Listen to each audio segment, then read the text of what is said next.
ننګرهار کې سوداګر وایي چې طالبانو د حکومت پر راتګ سره د تورخم له لارې له پاکستان سره سوداګري ټکنۍ شوې ده. دوی چې پرون یکشنبه د کفارات مې د پاکستان له سفیر سره ناسته درلوده وی غوښتل چې سوداګرۍ پر وړاندې ستونزې حل او امکانات ډیر کړي. ملي سوداګر حاجي تور ملنګ وایي په پاکستان کې لا هم د افغان سوداګرو پر وړاندې ستونزې شته او وی غوښتل چې پاکستاني د سوداګرۍ د زیاتوالي لپاره ستونزې حل او امکانات دې ډیر کړي.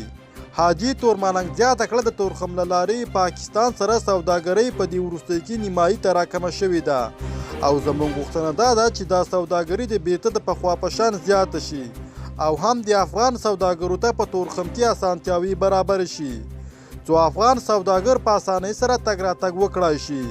په ورته وخت کې د ننګرهار د سوداګرۍ خوني مشر ګل مراد عرب ویل په تیرو کلونو کې به د تورخم له لارې په افغاني تولیداتو بار شاوخوا 1200 لارۍ پاکستان ته اوښتې خو اوس دا شمېر 1500 ته راټیټه شوې ده. نوموړی له پاکستان سره د سوداګرۍ په برخه کې په شوي تړون کې د ځینو مادو د بدلون او پرې د بیا غور غوښتنه کوي. ګل مراد زیاتوي د پخوا په پرتله د تورخم له لارې پاکستان سره سوداګري ټکنۍ شوې. پخوا به ورځې شاوخوا 1200 سوداګریزو لاریو تګ راتګ کاوه خو اوس دا شمېر نیمایي ته راکم شوی دی او د ورځې 1500 لارۍ تګ راتګ کوي. غوښتنه کوو چې سوداګري دې پراخه شي او شته ستونزې دې حل شي.